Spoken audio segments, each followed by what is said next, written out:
पिता पुत्र पवित्र आत्मा के नाम पे आमीन आमीन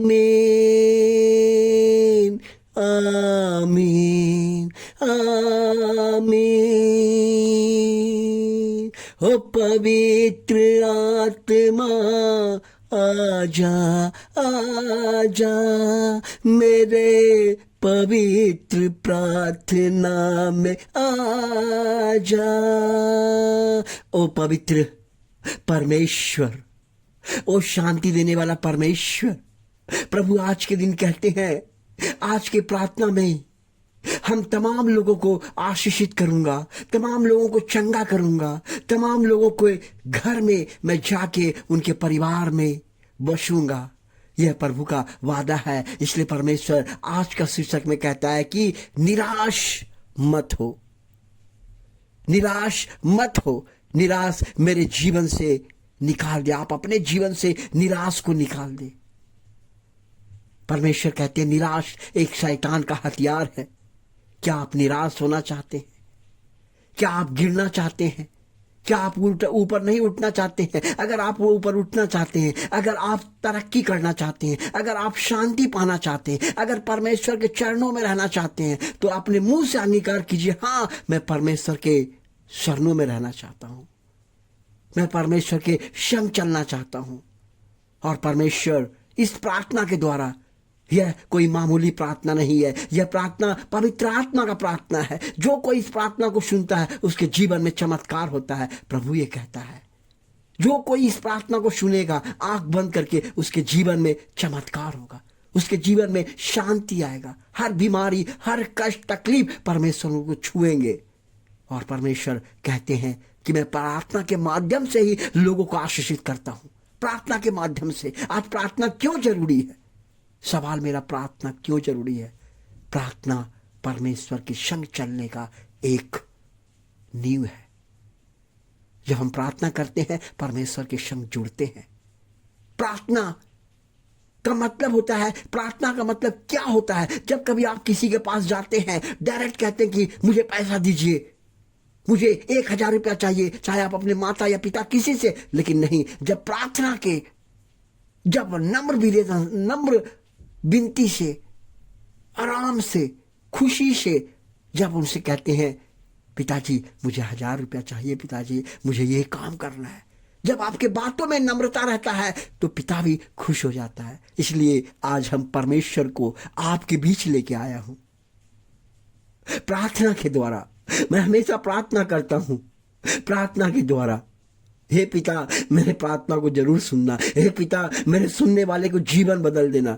जो कोई मेरे प्रार्थना को सुनता है, जो मेरे कोई प्रार्थना को, आपके प्रार्थना पे ध्यान देता है, उनका जीवन अब औसा जीवन नहीं रहे। उनका जीवन, जो थक गया है उसके जीवन को बल देना परमेश्वर। जो हार गया है उसको विजय दिलाना पिता परमेश्वर। क्योंकि आज का विषय है निराश। निराश क्या है?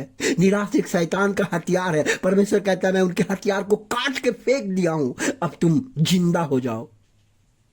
निराश नहीं, अब मैं तुझे आशा दूंगा, मैं तुम्हें आशा दूंगा, मैं तेरे हर काम को बनाऊंगा। जब मैं तेरे हर काम को बनाऊंगा तो तू आराम से, खुशियां से गीत गाएगा। जिस तरह प्रभु इस प्रकार कहता है, 17 अध्याय 34 में कहता है कि परख के देखो प्रभु कितना भला है, धन्य है वे जो उसकी शरण में जाता है। प्रभु कहते हैं इस प्रकार, परख कर देखो प्रभु कितना भला है। परख के देखिए प्रभु कितना भला है। जब तक आप खाना खा के नहीं देखेंगे आपको नहीं पता चलेगा खाना में नमक है या नहीं है, स्वाद है या नहीं है। प्रभु इस प्रकार कहता है, चख के देखिए, परमेश्वर को आजमा के देखिए, प्रार्थना सुन के देखिए, आपका जीवन जरूर बदलेगा। परमेश्वर कहते हैं।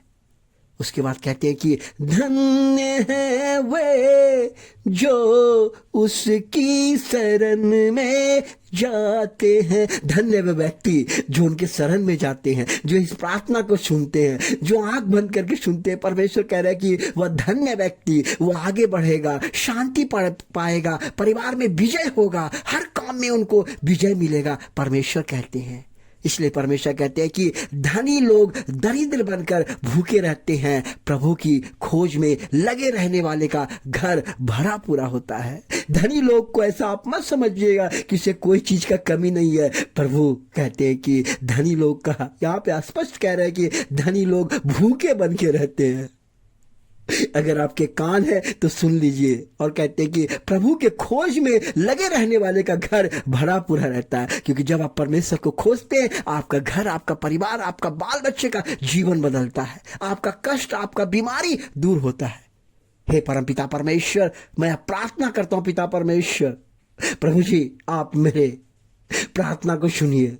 हमारे चैनल में तमाम दर्शक को पिता परमेश्वर, उनके परिवार में अभी जाइए पिता परमेश्वर। आप कहते हैं कि मैं उनके बाल बच्चों को अभी मैं छू रहा हूं, उनके बाल बच्चे को छू रहा हूं, उनके बाल बच्चे को, उनके जीवन से कष्ट तकलीफ को दूर कर रहा हूं, उनके परिवार में मैं आशीषित कर रहा हूं, उनके परिवार को मैं चेंज कर रहा हूं, उनके परिवार का हर बीमारी को मैं चंगा कर रहा हूं। जो कोई दुख में है, जो कोई तकलीफ में है, जो कोई पीड़ा में है, जो रो रहा है, जो हॉस्पिटल में है, जो बीमारी से जूझ रहा है, जो कोर्ट केस में है, परमेश्वर कहता है उन सभी लोगों को मैं अभी चंगा कर रहा हूं, मैं अभी चंगा कर रहा हूं। मैं उनके परिवार को छू रहा हूं, उनके घर में मैं उपस्थित हो गया हूं। हालेलुया, हालेलुया, धन्यवाद पिता परमेश्वर। उनके घर को छूइए, उनके मकान को छूइए, उनके माता पिता को छूइए, उनके बाल बच्चे को छूइए, उनके परिवार, पूरा घर को पिता परमेश्वर आशीष से बांध दीजिए पिता परमेश्वर, शांति से बांध दीजिए पिता परमेश्वर।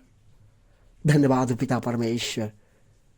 उनके परिवार के बीच में बने रहिए पिता परमेश्वर, क्योंकि आप कहते हैं ये प्रार्थना सब शक्तिशाली प्रार्थना है, यह चमत्कारी प्रार्थना है। धन्यवाद यीशु, हमारे लोगों को आशीर्वाद देने के लिए, शांति देने के लिए, दया करने के लिए मैं धन्यवाद करना चाहता हूं।